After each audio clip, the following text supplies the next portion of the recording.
Hi, I'm For Uncool People, and this one is inspired by Welcome to Nightvale, a really good podcast series.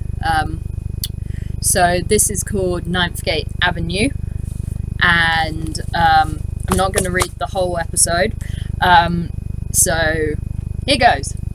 At the end of darkness itself, where the waters churn deep and new shades of darkness unnamed, a last bolt hole for the terrors of the night remains, hanging precariously over the last doorway.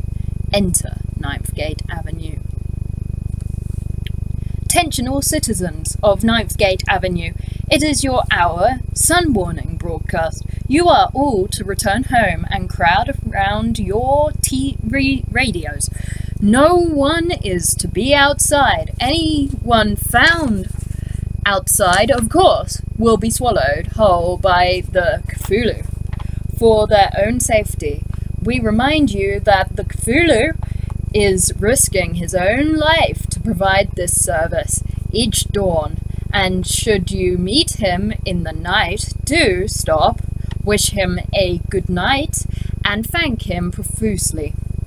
But do remember that he is incredibly shy, so do not get nearer than a mile to him, or he will, of course, swallow you on instinct.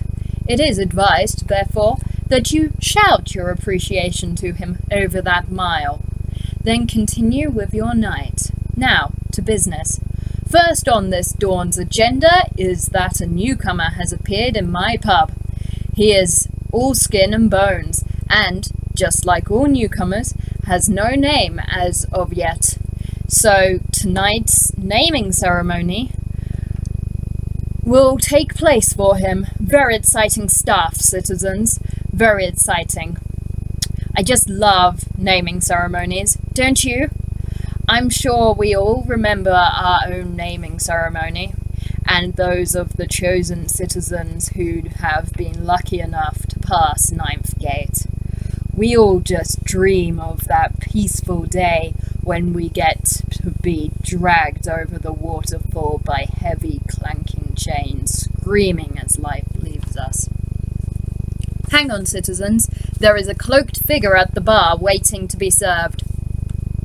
Apologies for the interruption. Citizens, the hooded figure, who was hooded, but there was much more to him. At least, I think it was a he, but then, how do you tell when you can only see a cloak? He did not talk, but gestured without a hand to our finest brew of cooked poison and bug brew. I, of course, poured a glass on him, and he left in a puff of smoke, as if is customary of cloaked figures. Well, citizens, if cloaked figures like our bug brew poison, then you must buy it. You have no choice, you must. Remember to avoid the dawn. Make sure you apparate here. This can be easily accomplished by shutting your eyes tight and visualizing where you want to go. Safety warning. This is very dangerous, and should you visualize yourself outside by accident, you will die. As 4 citizens of forgotten nomenclature have found out, but as everyone has forgotten them, they won't be missed. I guess that is the worth of our bog brew poison. People are simply dying to try it. Now back to the agenda. Our friendly neighborhood floating entity that just appeared one day and we don't know a thing about, except it's ginormous and occupies most of the sky, and we have been informed has the ability to kill us, but is completely harmless, as the demons told us, has issued the following comment. There are trees.